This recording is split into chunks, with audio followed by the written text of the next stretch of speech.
दिल्ली के मुख्यमंत्री अरविंद केजरीवाल की गिरफ्तारी के खिलाफ आज दिल्ली के रामलीला मैदान में इंडिया अलायंस की रैली हो गई है। इस रैली के मौके पर केजरीवाल की पत्नी सुनीता केजरीवाल पहली बार इंडी गठबंधन के मंच पर आ गई है। इस मौके पर उन्होंने केजरीवाल का संदेश भी पढ़ा। इसमें उन्होंने 6 बड़ी घोषणाएं की है। उन्होंने ये भावना भी व्यक्त की है कि देश की जनता केजरीवाल के साथ है।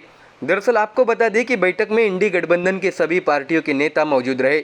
इन नेताओं के सामने सुनीता केजरीवाल ने पहली बार अपना भाषण दिया है। उन्होंने कहा कि अरविंद केजरीवाल को ज्यादा दिनों तक जेल में नहीं रखा जा सकता।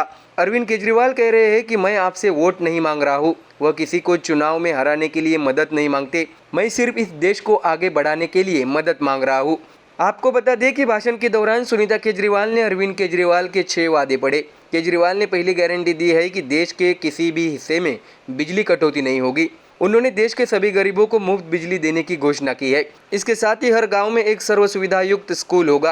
केजरीवाल की तीसरी गारंटी ये है कि हर वर्ग के छात्रों को गुणवत्तापूर्ण शिक्षा मिलेगी।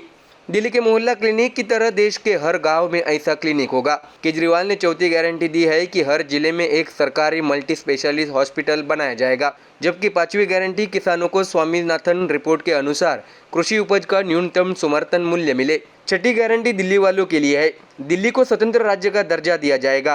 केजरीवाल ने कहा है कि सत्ता में आने के बाद अगले 5 साल में ये सभी घोषणाएं पूरी कर दी जाएगी। इसके साथ ही सुनीता केजरीवाल ने रैली के दौरान मोदी सरकार पर भी निशाना साधा है।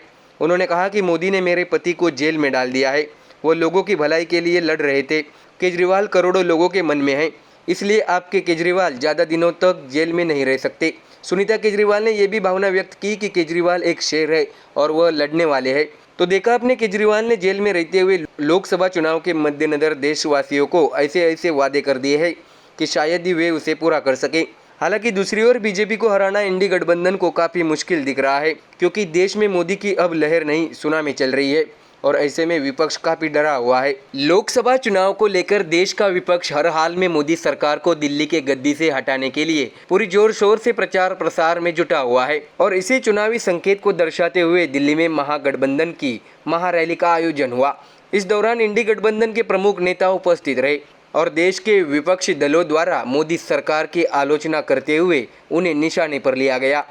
कांग्रेस नेता राहुल गांधी ने मोदी पर निशाना साधते हुए बड़ी बातें कही है।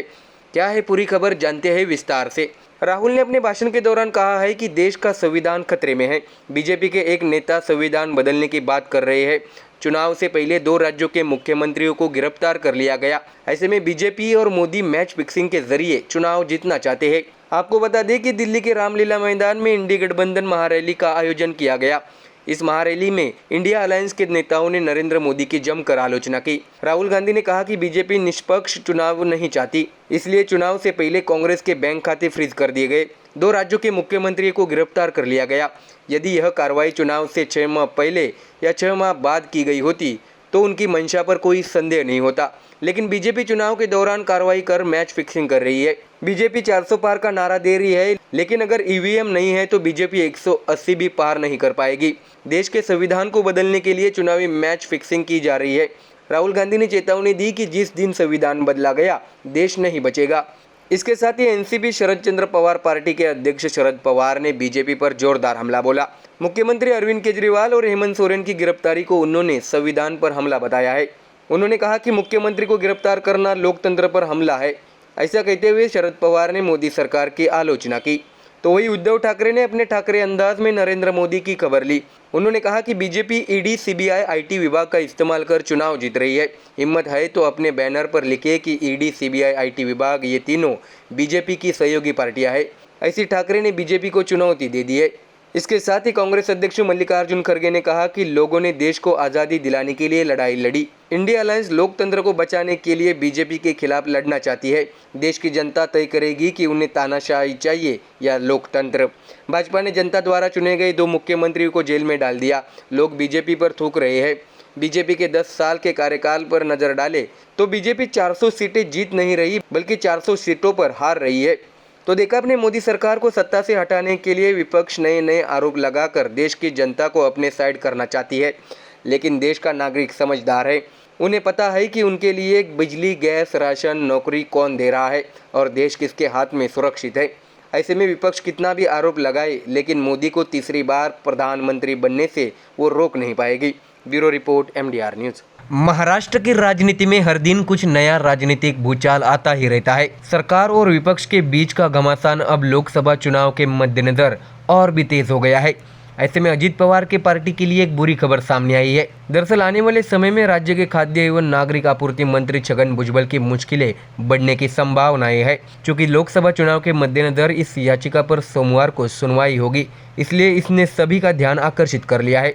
दरअसल आपको बता दें कि कथित महाराष्ट्र सदन घोटाला मामले में उन्हें पहले भी बरी किया जा चुका है। छगन भुजबल ने भ्रष्टाचार निवारण विभाग की अदालत में दोष मुक्ति की अर्जी दाखिल की थी। उनके साथ ही उनके भतीजे समीर भुजबल ने भी बरी करने के लिए अर्जी दाखिल की है। इसके बाद कोर्ट ने भुजबल को बरी कर दिया था। भुजबल के बरी होने के बाद सामाजिक कार्यकर्ता अंजलि दमानिया ने बॉम्बे हाईकोर्ट में याचिका दायर की थी। दमानिया की ओर से लगाई गई इस याचिका पर सोमवार को सुनवाई हो रही है, इसलिए इस सुनवाई पर सभी का ध्यान लगा हुआ है। इससे नासिक लोकसभा की तैयारी कर रही छगन भुजबल की मुश्किलें बढ़ने की संभावनाएं है। आपको बता दें कि महाराष्ट्र सदन घोटाला मामले में इससे पहले छगन भुजबल को बरी कर दिया गया था। इसके बाद सामाजिक कार्यकर्ता अंजलि दमानिया ने इस मामले में बॉम्बे हाईकोर्ट का दरवाजा खटखटाया। सुप्रीम कोर्ट के मुख्य न्यायाधीश DY चंद्रचूड़ ने हस्तक्षेप करते हुए इस मामले की जांच के आदेश दिए हैं और अब मामले की सुनवाई सोमवार को होगी।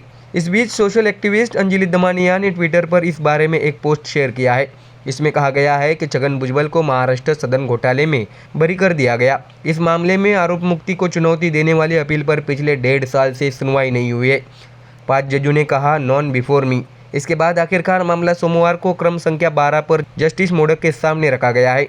दरअसल आपको ये भी बता दें कि यह आरोप लगाया गया था कि जब छगन भुजबल लोक निर्माण मंत्री थे, तब भुजबल परिवार की कंपनियों को विभिन्न ठेकों के लिए नगद रिश्वत मिली थी। इसलिए प्रवर्तन निर्देशालय ने भुजबल के खिलाफ काला धन रोकथाम अधिनियम के तहत 2 मामले दर्ज किए थे। अब देखना होगा कि क्या भुजबल की क्लीन चिट जारी रहेगी या कोर्ट द्वारा दोबारा उन्हें सजा सुनाई जाएगी। इस पर सभी का ध्यान अब लगा हुआ है। Bureau report, MDR news.